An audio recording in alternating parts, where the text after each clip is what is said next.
Welcome, everyone, to today's event, which is co-hosted by the STOA and advaya.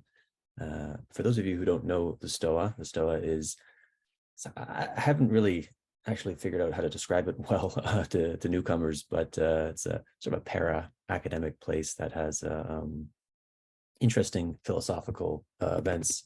We've been around for about 3 years now, starting when COVID came online, actually. If you want to check out more from the STOA, you can do so on the links I provided in the chat.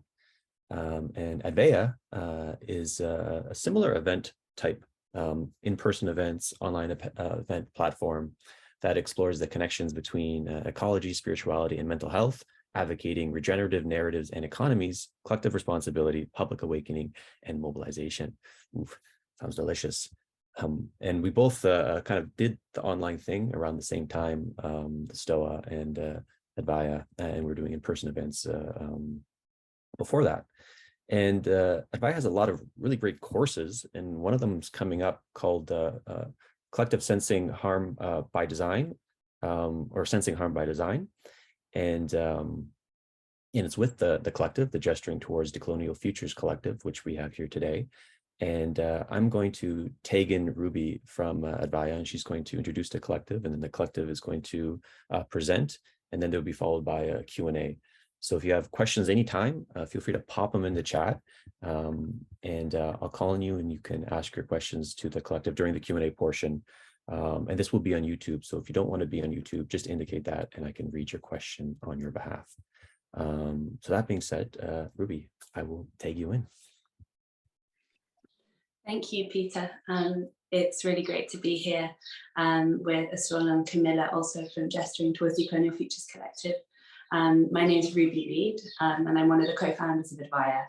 And advaya was started back in 2015, mostly doing a lot of in-person gatherings and bringing people together to explore different ways of living in the world and the complexity of the times we find ourselves in, to see better how we're relating and come into alignment with healthier ways of being. And over the years, our offerings have evolved as we've also come to see things differently and evolved too on our own learning journeys. And now advaya is mostly organizing and hosting and collaborating with different other organizations that are doing what we see as really important work, and helping to shine lights into these little cracks and see things in different ways. And Gesturing Towards Decolonial Futures has been one of those organizations that have, or collectives that have really struck me personally, and feels like a really truly clear, loving, and also precise analysis of the times we're in, as well as a pedagogy and approach to change that I had never come across before. So it's a huge honor to be collaborating with them by hosting this course on our platform. It's been fully devised and will be facilitated by their collective. And it's a huge honor to be joined by them today as well. They're going to speak a bit about their pedagogy and their understanding of social cartography, and speak a bit about the course, followed by questions. The 30 minutes will be for questions. I should add that, so there's time. And questions can be put on the chat. And something I've often found with online events is that we can forget the questions, so like feel free probably to put the questions in the chat as we go, so when they come to you, and then Peter can pick them out when he shares them with the collective. I think that's all from my side.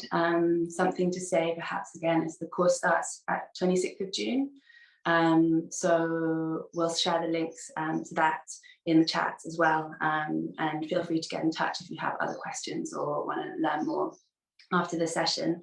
And we offer bursary spaces, so if costs come in the way of attending, you can also reach out about that. So I'll pass over to Asul and Camilla. Thank you, Ruby. Thank you, Peter. My name is Asul. I'm one of the members of the collective, and I'll be starting us off today. Peter, if you could pin me and Camilla on the screen, that would be great. And I'm going to be projecting some slides on my screen. Let me just move things around a little bit. Okay.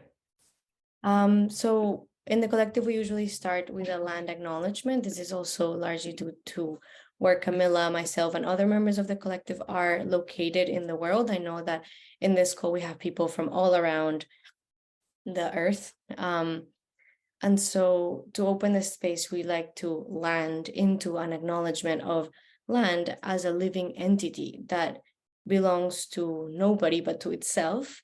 And at the same time, in another layer, I am located on the lands that have been stolen, the unceded traditional and ancestral lands of the Musqueam, Squamish, Tsleil-Waututh peoples. And that acknowledgement is very important because the stewardship and the sacred relationship between people and land has been disrupted by colonialism. And that wound is a wound that we're going to be talking about today, but also during the course and largely through the GTDF pedagogy. I also want to acknowledge the technology that is sustaining this call right now, my computer, the cables underwater that go through the oceans to connect us all, and the violence that is needed in terms of extractivism, slave labor, and all the other layers that that are present for us to be here today listening to each other. And I also want to acknowledge ourselves as land and ourselves as relatives, which is a teaching that we get from the communities located in what is known as Brazil today. They're teaching we're all relatives, somos todos parientes. So with that opening, I'll pass it over to Camilla for her to do an introduction on the collective and our pedagogy. Hi, everyone. My name is Camila Cardoso. I'm also a member of the GTDF collective, and I'll be speaking briefly a little bit about our approach to pedagogy and our systems and methods that inspire our work. I'm glad to be here again with everyone, Peter, Ruby, and everyone that is here. I see some faces that I already know and a lot of new faces. So glad to be here with all of you. And thanks, Azul, for the important land acknowledgement. So we are a collective gesturing towards decolonial futures, as we call it, GTDF. We deal with questions related to racism, colonialism, climate change, also biodiversity loss, mental health crisis, and social and ecological violence. What we do is that we work on the interface of these questions related to historical, systemic, and ongoing violence, and also questions related to the unsustainability of our current habits of being, from which we call modernity. So we are a transdisciplinary collective of researchers, artists, educators, students, and indigenous knowledge keepers. So we have both indigenous and non-indigenous people in our collective, and we do different works depending on what is needed. So it's also a learning process for us to understanding which places should be led by indigenous people and which places we as white people should be there doing the work for ourselves. We are bringing, I guess you can stay in that screen as well. We're bringing together concerns related to racism, colonialism, and sustainability, as I said before, but also the intensifications of our social and ecological violence crisis. We're building together collective capacity, dispositions, and stamina. The idea is that we build this stamina to do this difficult work in the long term, in the long haul. Both the self-unmaking and the world unmaking. So the idea is to deconstruct a lot of what has been constructed and that we feed to in our everyday lives in the modern system. Traditional practices and experiments, we try to bring people together and practice holding space for painful things without us feeling paralyzed, overwhelmed, or immobilized, or even worse, in a way, without demanding for quick fixes. So understanding that we have to be for longer in this difficult space together. In terms of how we do this practice, the language and practice that we work with, we use a lot the metaphorical language that doesn't demand, that does not fix anything in terms of, it's not fixing, it aims to move reality. So the idea of the metaphorical language is very different from the theoretical language that try to fix a knowledge. We try to use the social cartographies and the metaphors to move reality together. So to move, we try to shift from moving forward to digging deeper and relating wider, to relating more broadly. So the direction of our work is a little bit different. So we're not going anywhere like in front, we are trying to just move deeper and relate broadly in that new space. So the social cartographies, they help us take these conversations beyond a point where they usually get stuck. So the social cartographies are tools for us to move together through this space and hopefully move realities together instead of trying to fix it and understanding it. I guess with that, I'll pass it back to Azul, who will introduce us to one of the social cartographies.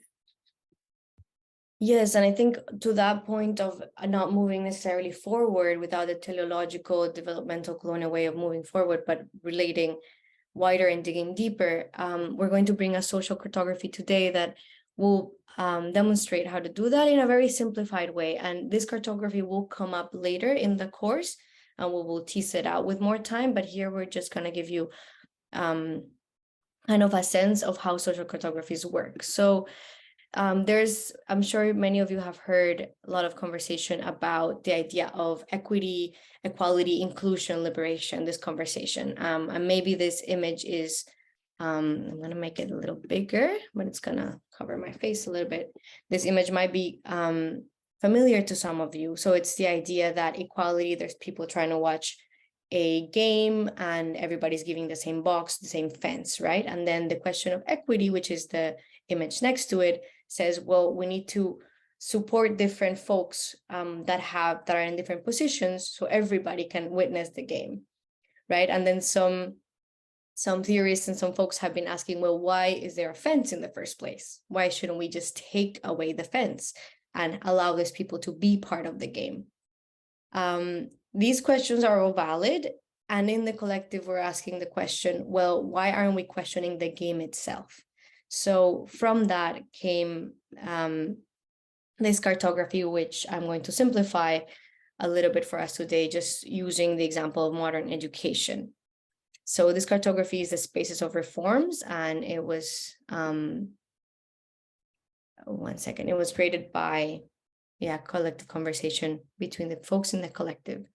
So I'm going to break it down through the 3 ways of reforms. So let me start this way.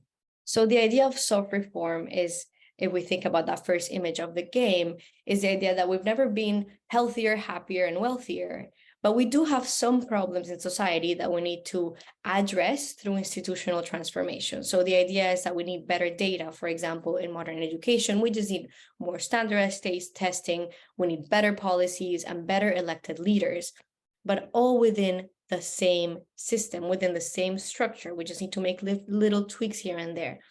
So this is founded on the idea that capitalism, extractivism, heteropatriarchy, racism, nationalism, ableism, etc., they're not great, but we are working to improve it within the structure we have. So in these conversations, we hear a lot things like, we need more dialogue, we need more consensus, we need more entrepreneurship.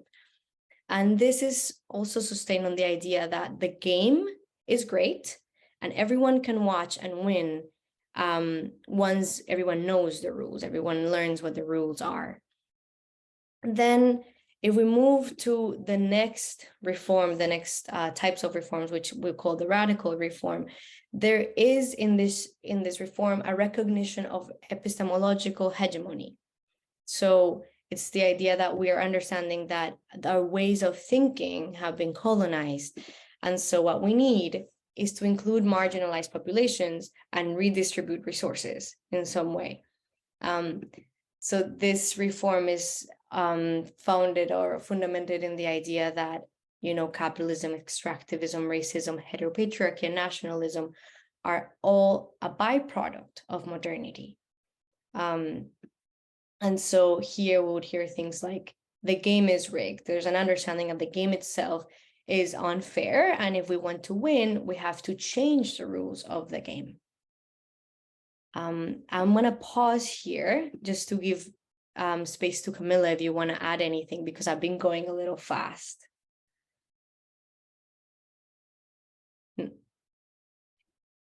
Yeah, thanks, Azul. Yeah, the idea, just relating to whoever, I think a few of you know a little bit about the house of modernity, this idea of the house that modernity built.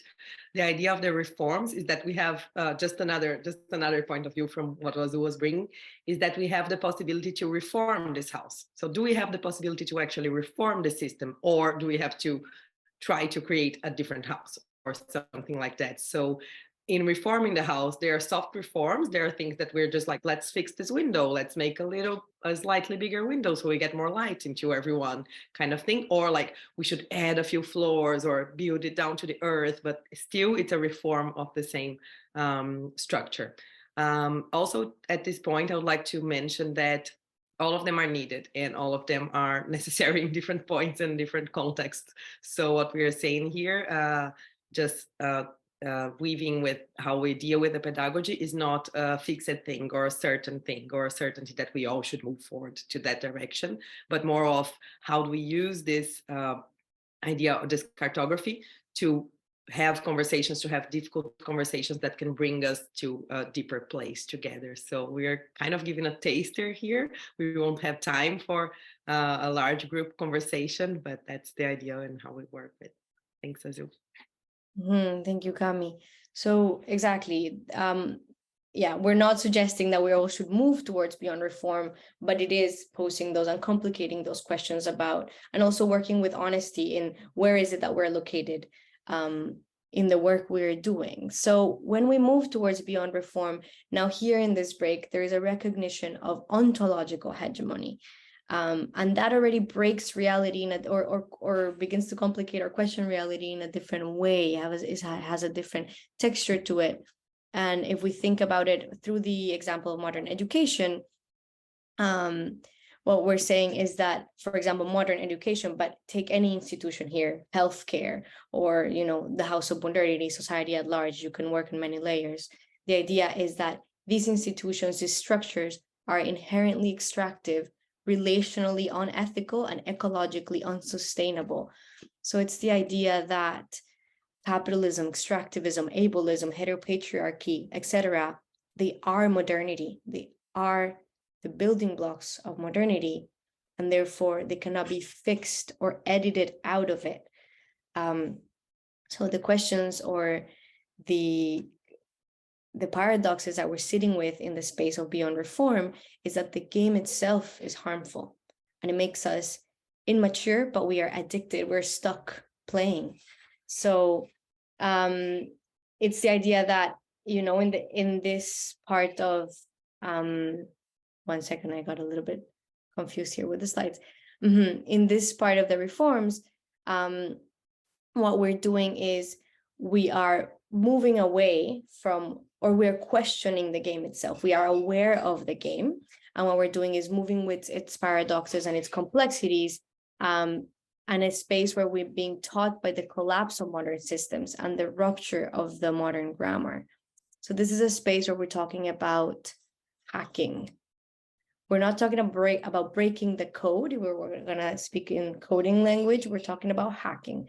And so it's a space where we're talking about hospicing too.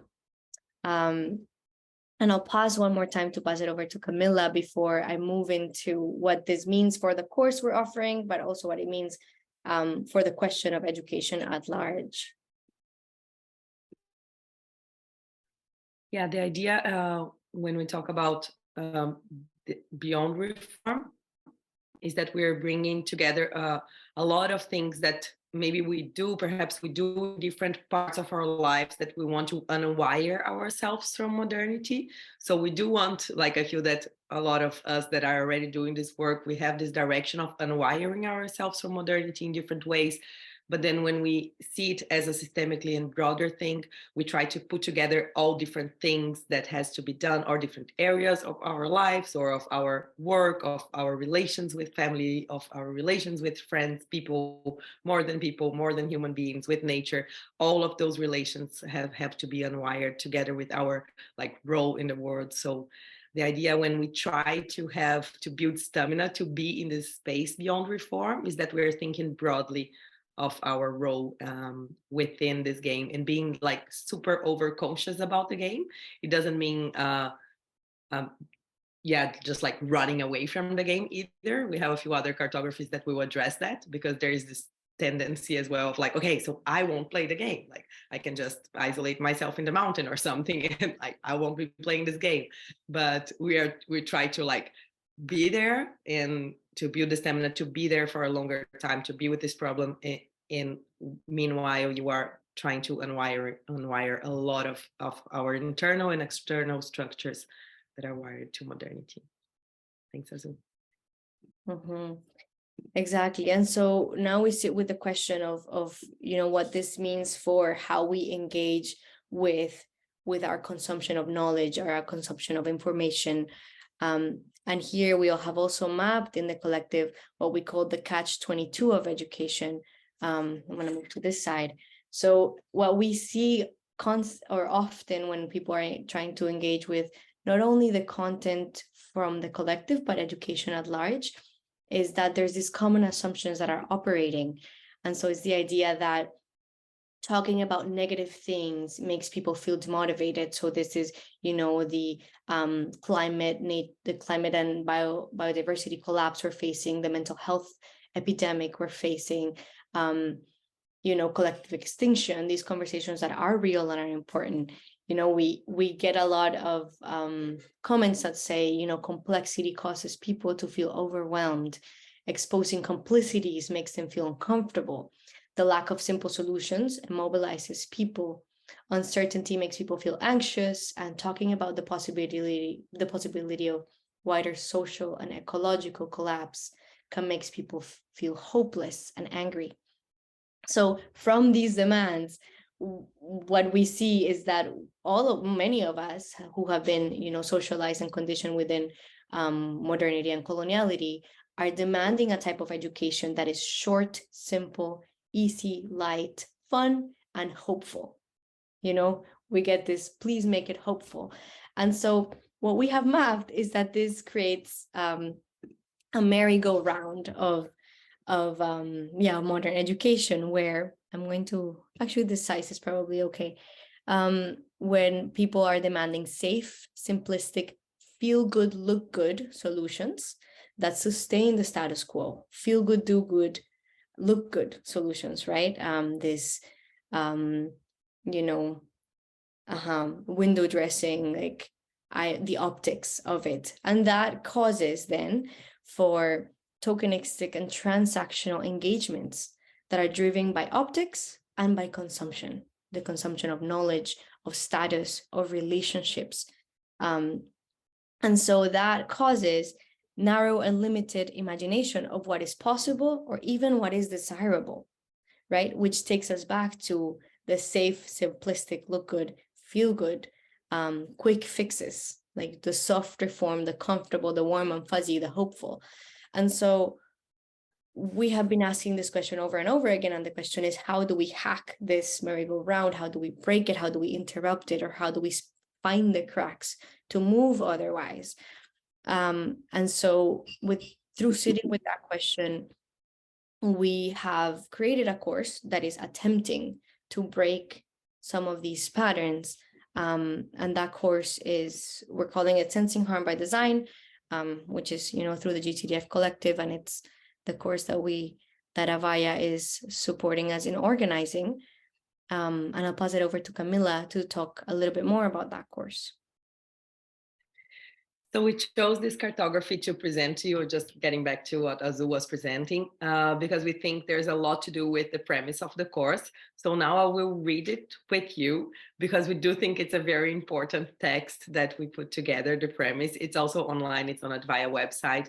We do think it's important either for each one of you that are interested in taking the course or that are just interested in this type of pedagogy, this type of approach to education and to learning and unlearning. So we read it together and then we'll move to the questions that I see that there's a couple already in the chat. So the premise. The usual premise is that there's a problem with the current system that needs to be solved, or the system itself needs to be replaced And the good people, most virtuous, most woke, moral, righteous, deserving, enlightened, are the ones to do it. We start from a different premise. Our premise is that the current system requires harm by design.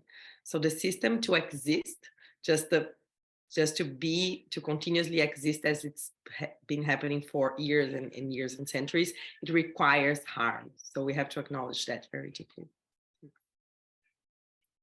Can go to the next screen as well. So the system requires violence towards other beings in the planet in order to exist, and thus it is intrinsically harmful and unsustainable. We have reached the tipping point and we are headed to the end of the viability of the current system. We are both harmed and implicated in reproducing harm, consciously and unconsciously. This happens because the current modern colonial system, then we go to a few items, has kept us tight and addicted to its promises and comforts, has limited the ways we can see, feel, relate, desire, heal, and imagine, has led us to deny the violence and unsustainability that are required for it to exist, as well as our interdependence and the depth and magnitude of the mess we're in. The system has also encouraged us to create narcissistic delusions about our sense of self-importance and our perceived entitlement, keeping us in a fragile and immature state that leaves us unequipped to face the challenges of our times. And the system has also untethered us from the realities of this planet, and the fact that our modern colonial mode of existence can cause our own extinction. It is immensely difficult, but not impossible, we think, to interrupt these patterns and let go of the harmful attachments and codependence we have developed with the system itself.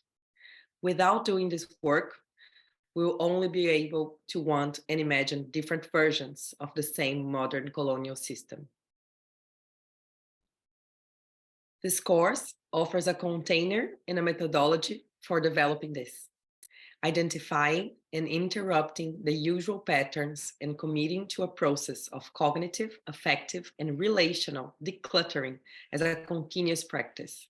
So we will be trying to build stamina together for the long haul work that we think it's important for us to unwire ourselves from the modern colonial system and not to run away from it, not to demand quick fixes, not to demand or to be wanting to do just the soft reforms.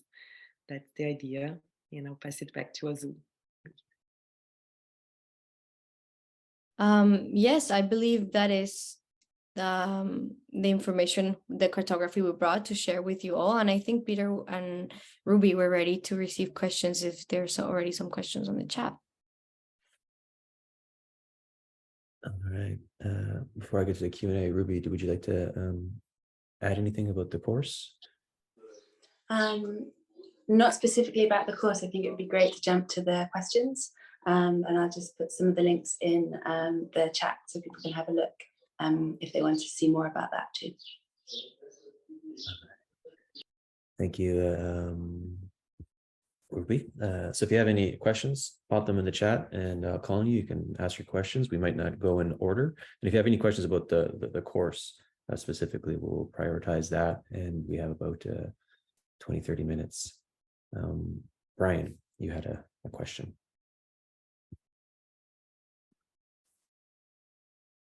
You can just unmute yourself and ask your question.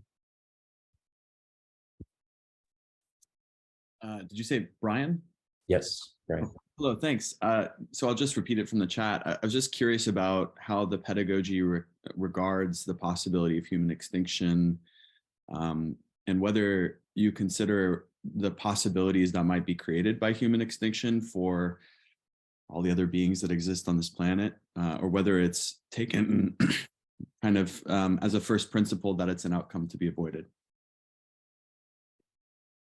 Yeah, that's a good question, Camila. I can go for that one if that's okay. I mean, there's different layers to sit with this question, and one of it is that of course we are one of the many species in the planet, and when we talk about human extinction, we're also reckoning with the question of human irresponsibility, and not all humans have caused or are causing the current collapses that we are sitting with. So when we try to be cautious against simplifying the idea of, the world without humans could enable different forms of lives, because it's a certain quality, a way of being, a colonial way of relating with everything that is causing the mess we're in. That's one layer we're sitting with. But also, absolutely, we are sitting with the realities of collapse, and also knowing that collapse is inevitable. We are sitting in a, one of the members of our collective explains it or thinks about it as a train wreck in slow motion that we are in. So I think we try to stay a little bit away from, this could have positive or negative repercussions, and rather sitting with what is needed right now. What are the dispositions and the capacities that we need to be able to cultivate, to expand, in order to hold the immensity of the collapse that we are facing today. And maybe those of us in this call who have the time and the resources to be in this call, to have a laptop, to have access to internet, we might not be facing the intensity of the collapse in the same ways that most species and most humans in the planet are experiencing it right now. So those are some layers to sit with. And Camilla, I don't know if you want to add something to that answer. No, I think it's good. We can move to the next one. All right, so we have a few practical questions about the course. Rachel, you had a question, if you can unmute yourself. Yeah, you can't. Sorry, very happy for you to read it out, if that's okay. Thanks. Yep. Oh, you would like me to read it out? Okay. Can you explain a bit about the course, how the course will run, and the different weeks?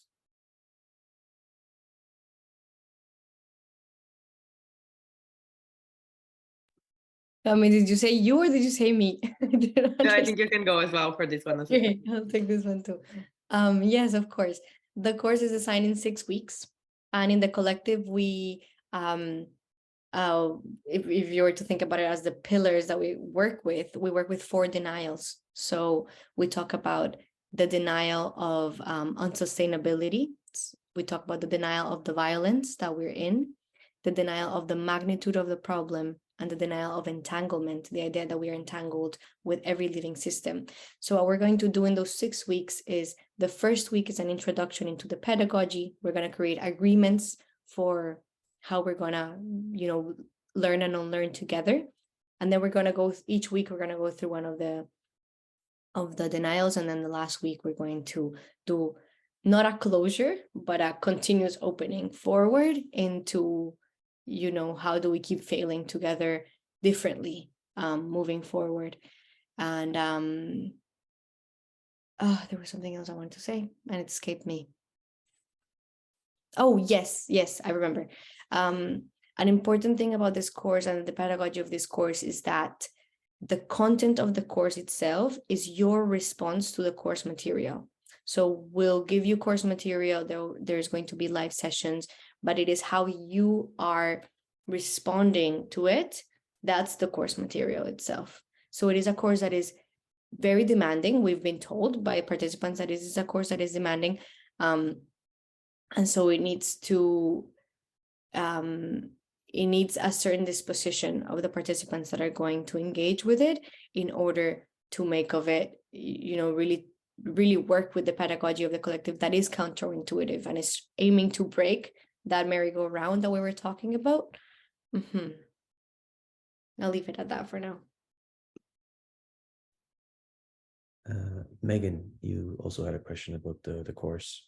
And if people want me to read the questions out loud, just indicate that in the chat. Otherwise, I'll call on you to unmute yourself. Sure. Yeah, I'm curious about what your learning outcomes are from the course. Kind of if you have specific things you want us to come away from the course with, maybe perhaps more in terms of actions than simply knowledge, although both, I'm guessing, but I'd be really interested to hear about any learning outcomes that you expect to be actionable. Hi, Megan, thanks. I'll start that, and Azul, you can speak a little bit more later. The idea of the course, and I guess in general of the practices that we bring together with the GTF pedagogy, is that it equips people with abilities and skills and stamina to continuously be doing the work. So there are there's no intention to have like a very practical outcome of it in terms of actions. So it's not like we're like building an action together or like trying to develop a project or something. And I think that's a very important question, because I feel that it's really good that there are spaces that does that. And I'm also part of that in different layers. And I think we should be like doing more practical projects as well in a way. But this space here is to do like a very intense and deep work on yourself that will lead each one of you to different movements that can unfold after that. And some people get I think I'll pause here and just mention that we did another course named Facing Human Wrongs, a few of you might know, and we've learned a lot from this course, and it was very good because we had like quite a few cycles, and now I think it's been almost 2 years from the first cycle, and it's very nice to see how the effect comes in different waves for different people. So there are like practical effects or things that are like actually affect their lives after you go through the course, but it's so different that we don't design it. It's not designed to a specific outcome, unless the ones that I mentioned to equip you to deal better with complexity, the internal complexity, the external complexity. We do have practice in developing social cartographies and experiments that will help you deal with your internal complexity. And with that, you will be able, hopefully, to carry on with the external complexity without demanding quick fixes, being able to stay with it for longer and to do this work in the long haul. So hopefully building stamina and that, I think these are the objectives and outcomes. Azul, do you want to go? Yeah, just say one little thing is that in the collective, we try to stay away from the description prescription. So we're not trying to tell you this is the problem and this is the solution. What we're trying to do is activate these positions, what Cami was saying. So yeah, I'll leave it at that. Megan, you had a follow-up question? Oh yeah, I didn't necessarily need to ask that live. I was just hoping that Camilla might be able to say which movements or spaces you're a part of. That you were saying that you're part of some things that do put this kind of work into action, and I completely understand what you and Azul are saying about not wanting this to be a prescriptive space. But I'm just really curious about how you take this work and see it in action, because what you're talking about, beyond reform, is obviously so radical. And I think I kind of asked this question a little while back as well. I put a slightly different question in, but it's essentially asking the same thing, which is, I was kind of saying, are groups such as Just Stop Oil, XR, Greenpeace, are they significantly disruptive enough to be considered to exist outside of what you guys have called the existing game? And if not, maybe could you provide examples of what existing radical reform exists, and then whether there are any examples of your beyond reform term, if those exist already in the world, and if so, what are they? And because that would be a really nice way to get involved in practical action beyond the course itself. But I completely understand the need for both. Yeah, that's a very important way to put it as well. We really try to not be the ones like putting the standard and defining like what's each kind of reform. And I think one thing that is very important about the cartography that we showed is that we understand that all of us move through those different spaces. Sometimes even like in the same day, I'm working in different spaces of reform, depending on which project or or what is my attitude towards the project, how I'm showing up towards each one of the relationships. So I would highlight here, to answer your question, the relational aspect of everything that needs to be reformed, right? So when I was talking about all the the layers that needs reform, and then how we try to encompass all of them in a way to move actually to the space beyond reform. The relational aspect of it, I think it's the one that maybe it's the one that I'm mostly trying to do my work on. So it's the one that is bigger for me now. And when I explain the projects that I'm working on, or when you explain the projects that you're working on, I think the way that we explain those projects today in modernity, they don't encompass the change that we are trying to tackle. So, for example, I work with Teia das Cinco Curas, which is a project with indigenous people from South America, from South, Central, and North America, but I'm more focused on 5 peoples from that are now living in the territory that we call Brazil, but indigenous people from the South America. And what we do with them, for example, this year, our focus is on food sovereignty. So this is the main problem there. But the difference and why I consider that I'm like trying to direct myself in that project to the space beyond reform is the way that we are trying to build relationships and trust. And every single small next step that we do, we try to ask ourselves the question, like, what's the most next responsible thing to do? So it's not in terms of like, what's the big project that would be categorized in terms of like fixed into each one of those patterns or like ways of seeing reality or like change making, but more of how do you deal with everyday things and how do you actually build and weave those relationships. So it's a rather complicated questions, and I thank you for that. You will make me think more as well. Thank you so much. I appreciate you taking the time to reply, and I completely understand what you're saying. All right. Fernanda, you had a question. Yes, I was asking, I mean, what Camila explained now with these groups already answers it a little bit, because I was asking for examples of the space held for acknowledging harm and I guess feeling comfortable with the uncomfort. I was asking who might be involved and what form it might take, because I constantly find this discussion groups that are almost like from the academia or people who know how to use this language as a tool and like this critical thinking. But I believe that it's not a real step if the people in the actual like colonial, like the colonialized people, if they're not involved in a way, like it might also just become a theory. Is it clear? Sorry, I heard more like a comment than a question. Could you reframe the question? No, the question is what might these spaces look like and who might be involved in them?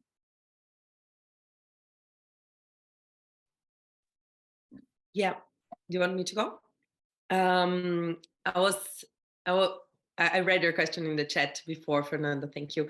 But what came to my mind when I first glanced at your question was a practice, actually. So not in a specific space where we try to stay with the trouble, to acknowledge harm and feel uncomfortable with it. But we do have a practice called forest walks, for example, and those forest walks are invitations for us to stay with this trouble, to relate deeper and wider with a lot of things that are harmful for modernity. So I'll just try to give a quick example, but we would go to the forest, each one on our own, and then we would take with us like an equipment, either our cell phone or our computer or the television or something.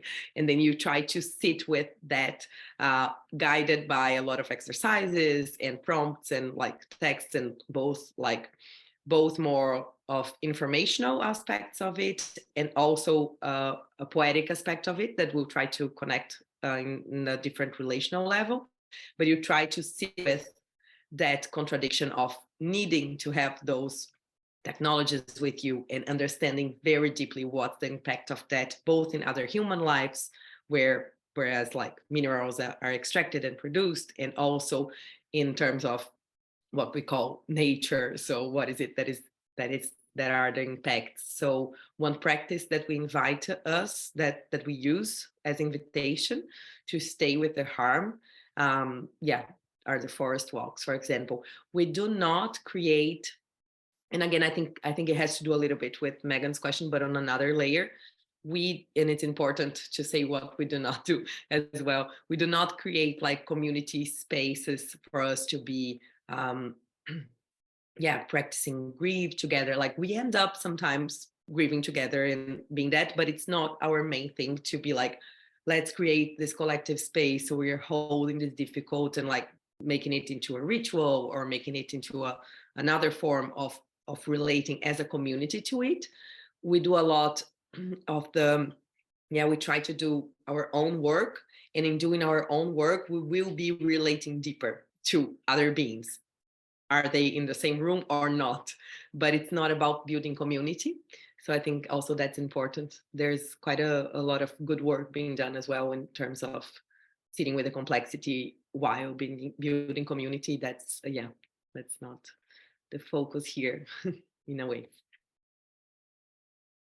Okay, thank you. Someone in the chat asked, is this course bringing the book Hospicing Modernity to life? Good question. One way in which we think about it is we usually ask people to read the book first, before they come into the course. We will for sure be drawing from a lot of material from it's not a prerequisite, but one potential arc of learning from the collective's content will be to read the book, to take this course, and then from those who, after taking this course, want to go deeper, then we would invite them to take the Facing Human Wrongs course, which will be a deeper dive into the materials that you have done before. But of course, you can take it in any order.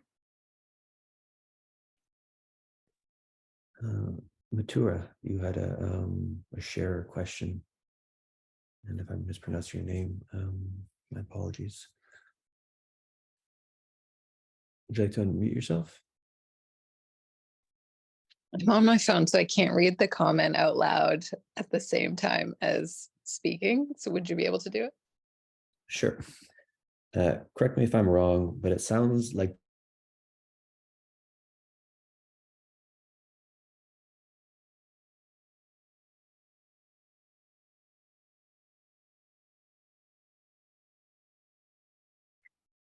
It looks like Peter is frozen for me. Yeah, I think so as well. I will just take it from here. I will read Matura's question and then Azul, maybe if you want to go. So the question was, correct me if I'm wrong, but it sounds to me like one of the outcomes is to be able to develop a felt, internal, and embodied sense of the differences between soft, radical, and beyond reform, knowing how to discern between the three in real time within our respective contexts. I would say that could be a micro learning outcome, perhaps, because we'll be introducing many social cartographies during the course. You know, we just showed you a glimpse of one, not even fully developed one. So, and the way we like to think about social cartographies or any of the pedagogical material is we think about it as living entities. When we share a story, when we share a song, a poem, a cartography, these are living entities that are interacting with your own internal ecology in ways that we cannot control. So how you relate to them will be up to you. But I think to think about learning outcomes more broadly, we're really sitting with trying to expand our capacity to sit with volatility, uncertainty, complexity, and ambiguity. And we will give you tools, as Camila said, just reiterating what Camila said before, to engage with your internal complexity, your internal paradoxes, so that you can show up into the world and be able to hold the good, the bad, the ugly, and the fucked up in ways that are more responsible, more sober, and more mature. And to develop relationships that are based on trust, and reciprocity and accountability, as opposed to consumptive, tokenistic, and transactional relationships to everything, to yourselves, to others, to the world, to reality, to knowledge, to status, etc. All right. I lost connection, lost access to the chat. Ruby, was there a question you said there was? Yeah, there was one question that was posted right at the start, which was what is actually meant by the phrase hospicing. Yeah, I think that relates to the first question that was Azul was answering when we started. When someone asked about the role of like human extinction or not, and what is it that we are hospicing and how. And the idea that we are like in a kind of slow motion mass extinction going on, like it really strikes us. And we're not trying to stop this train of getting collapsed like at all costs, because we also think that the project and the initiatives that are trying to stop this to happen a lot of times are replicating the same logic and the same harm that that has brought us here. So what we do is that we try to work with this metaphor, this image of hospicing, something that is dying. And when we say that something is dying, it doesn't mean that the whole world will disappear with all its species and all of human beings. We don't think about that. Like we try not to focus on that in that way. But we think our way of living, like our modern way of living, is what is dying. So we are hospicing a way of living. And in this way of living dying, a lot of actual lives will be taken, but probably not all of them. And when we think about which lives are taken, right? Which lives are taken first? I think that's the most important question that we sit with, because probably are the ones that are being harmed for centuries until now. So whose life is on the line before? Like who are the ones that have to be defending their own life every day? Like now we are still sitting here in the laptop being able to have conversations, as in we work, I believe a lot of you also work with people that are not able to do this because they have to wake up and defend their life every day, being that from natural disasters that are happening because of climate emergency, or because of neoliberalism initiatives that someone just mentioned here on the chat, or like really violent governments and other initiatives. So whose life is on the line first, I think, is one question we sit with, and we try to address this hospice in the most responsible, mature way.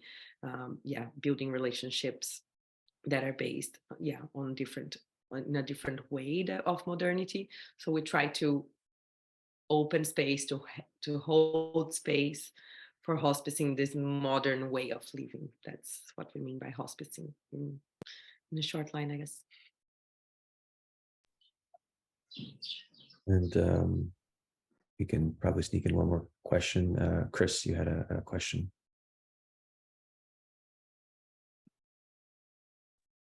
Hello, thanks for taking my question. I recently had jaw surgery, so I apologize if it's unclear. I can also type. But I was asking if you could speak about how palliative care might fit into the larger metaphor of hospicing, and if that is one of the responses to sensing harm. I feel like it's a natural human impulse that once we become aware of our entanglement and our complicity, to want to ease the suffering of other beings. And for me, that is expressed through like palliative care practices. So I was wondering what role that might play in this course or this pedagogy. Thank you. Yeah, I can take that one to finish with the session. Thank you, Chris. One way to think about it, in just drawing from the cartography that we shared earlier, is that soft and radical reform are trying to put modernity on life support.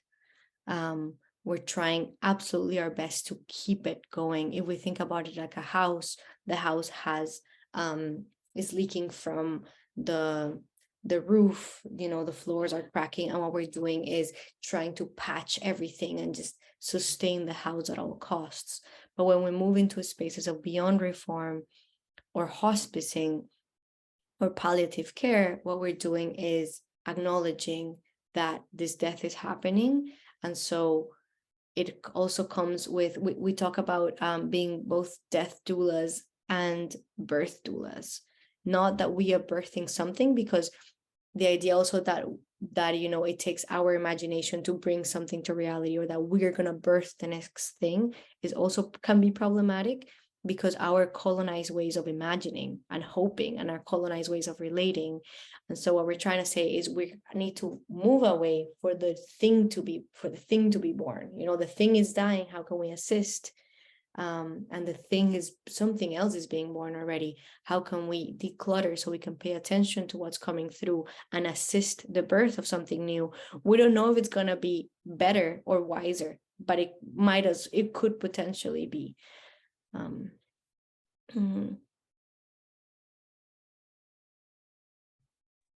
If I could just clarify a little bit, I guess I was thinking about how like while we're hospicing modernity, how are we also like offering palliative care for the earth and for all the animals and the more than human creatures, and what role that perspective might play in the work that y'all are doing? Yeah, I can answer that really shortly. The thing that is coming to me for the answer is that we all have different gifts and different medicines, and we're going to be called into stepping into different spaces of interacting with this collective collapse. But I know we're already at 10 in my clock, so I'll stop there, Chris. Thank you for your question. So we'll gently close here. Azul, Camilla, Ruby, any parting words you'd like to leave us with today? I'd just love to express my gratitude to everyone for coming to this call, and for the many people who are watching the recording, and for bringing the questions and listening to the sometimes no answers, no single answers, and being with us all and being part of this journey of learning, unlearning, exploring together. And really hope some will come with us on the next phase from end of June. We'll be in touch about that. Yes, thank you, everyone. Thanks, Peter. Thanks, Ruby. Thanks, Azul, and thanks, everyone, for being here today. We're looking forward to having at least a few of you with us in the course. It's going to be a very intense and beautiful process, I guess. For quite a few weeks, I think we're going to be able to do a lot of work together. I hope also this taster of the pedagogy, had made sense in a way, though it's very, very difficult for us to summarize our work in short presentations, I guess, with all of us. But it's a pleasure to be here, to be sharing and listening to the very, very important questions that you brought as well. So hope to see you soon. Thank you. Thank you all. Goodbye. Thanks, everyone. And I'll pop some links in the chat for upcoming events at the STOA, and how you can get the promo code for the upcoming course. So that being said, everyone, thanks so much for coming out today. Take care. Thank you, everyone. Bye.